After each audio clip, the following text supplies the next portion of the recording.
নমস্কার, আলোর দিশা চ্যানেলে আপনাদের প্রত্যেককে স্বাগত।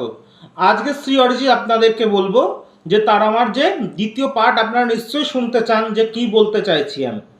কারণ কি আমি বলতে চাই যে তার আমার ভিডিওতে যে বলেছিলাম যে আপনারা বিগ্রহে পুজো করবেন না, গৃহস্থে চিত্রপটে পুজো করুন। কেন? কারণ তারা মায়ের পুজো পঞ্চমকার ছাড়া কখনো সম্ভব না। মদ্য মৎস্য মাংস মুদ্রা মৈথুন এই পঞ্চমকার তত্ত্ব অবশ্যই প্রয়োজন, এবং তার সঙ্গে রহস্য পুজো ম্যান্ডেটারি। কারণ রহস্য পুজো ছাড়া কোনো পূর্ণাভিষিক্ত কৌল তারা মায়ের পুজো করতে পারে না। এছাড়াও যে গুহ্য ব্যাপার, আমার আজকে আলোচনা অনেক গুপ্ত ব্যাপার চলে আসছে, কিন্তু কিছু করার নেই। কেন কি না, তারা আমার পুজো পাত্র স্থাপন আছে।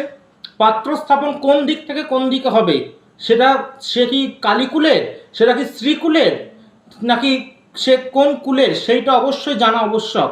কারণ আমরা তন্ত্রে দুটো মার্গে মানে আমাদের বাংলায় দেখতে পাই, কালীকুল আর শ্রীকুল। এছাড়াও আরও বাইরে দাক্ষিণাত্যে নানান রকম কুল আছে, সেগুলো আমি বললাম না। এছাড়াও রহস্য পুজো যদি না হয় তারা মায়ের পুজোয়, অবশ্যই মায়ের কিন্তু সেই পুজো স্বীকার হয় না। এছাড়াও শিবাভোগ দেওয়ার একটা ব্যাপার থাকে আমাদের তারা মায়ের পুজোয়, সেটাও কিন্তু আবশ্যক। অবশ্যই দেখতে থাকুন, আমি আরও নতুন নতুন তথ্য আপনাদের জানাতে থাকবো। অবশ্যই চ্যানেলটি সাবস্ক্রাইব করে নিন। নমস্কার।